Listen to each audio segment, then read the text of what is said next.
of memory is remembering the name of the first president of Pakistan, remembering the name of your first teacher. हमें दो यहाँ पे examples दी गई हैं. एक है कि आपने जो है वो अपने प्रेसिडेंट का, अपने फर्स्ट प्रेसिडेंट का नाम आपको रिमेंबर है, और दूसरी सिचुएशन है कि आपको अपने फर्स्ट टीचर का नाम रिमेंबर है.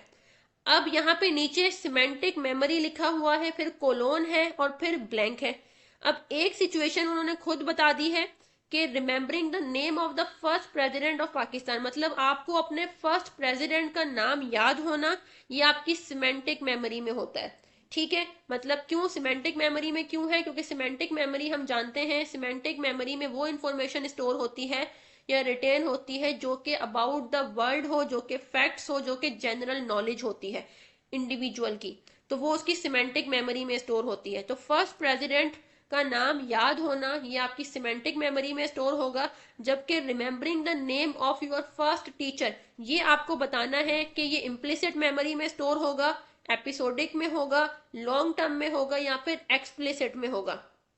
तो remembering the name of your first teacher ये आपका पर्सनल एक्सपीरियंस से रिलेटेड है. ठीक है, हर किसी की मेमोरी में जो उसका फर्स्ट टीचर का नाम होगा वो अलग हो सकता है. किसी के फर्स्ट टीचर का नाम कुछ होगा तो किसी के फर्स्ट टीचर का नाम कुछ होगा. तो जो आपकी पर्सनल एक्सपीरियंस से रिलेटेड जो नॉलेज होती है वो आपकी एपिसोडिक मेमोरी में स्टोर होती है.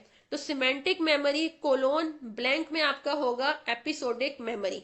ऑप्शन ए, सी और डी क्यों नहीं थे? ऑप्शन ए है इम्प्लिसिट मेमोरी. इम्प्लिसिट मेमोरी जो है लॉन्ग टर्म मेमोरी की टाइप है. इम्प्लिसिट मेमोरी में आपकी वो इंफॉर्मेशन होती है, अब वो इंफॉर्मेशन होती है जिसको आपको कॉन्शियसली रिकॉल करने की जरूरत नहीं होती. मतलब ये कि आपकी जो स्किल्स रिलेटेड इंफॉर्मेशन है वो आपकी इम्प्लिसिट मेमोरी में स्टोर होती है. जैसे कुकिंग करना, ड्राइविंग करना, स्विमिंग करना, राइडिंग करना, तो ये ऐसी इंफॉर्मेशन है जिसको आप कॉन्शियसली रिकॉल नहीं करते. जब आप ड्राइव करने लगते हो तो आप बैठ के ये नहीं देखते कि आपने अब हैंडल को जो है वो कंट्रोल कैसे करना है, किस तरह की को जो है वो पुश करना है, या किस तरह कार का बटन पुश होगा, या गियर कैसे लगाना है. आप ऑटोमेटिकली जो है ये आपका विदाउट कॉन्शियस एफर्ट्स जो है वो आप कर रहे होते हो.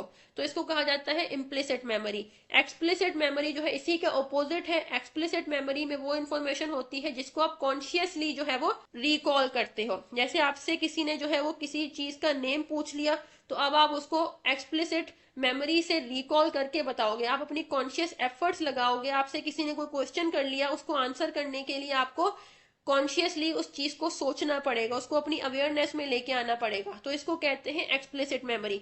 ऑप्शन सी था लॉन्ग टर्म मेमोरी. तो ये जो तमाम तीन ऑप्शन हैं, इम्प्लिसिट, एक्सप्लिसिट और एपिसोडिक, ये तमाम जो है लॉन्ग टर्म मेमोरी की टाइप्स हैं. और लॉन्ग टर्म मेमोरी हम कहते हैं कि इंफॉर्मेशन आपकी मेमोरी में लॉन्ग टाइम के लिए स्टोर हो या रिटेन हो. So right option here is episodic memory.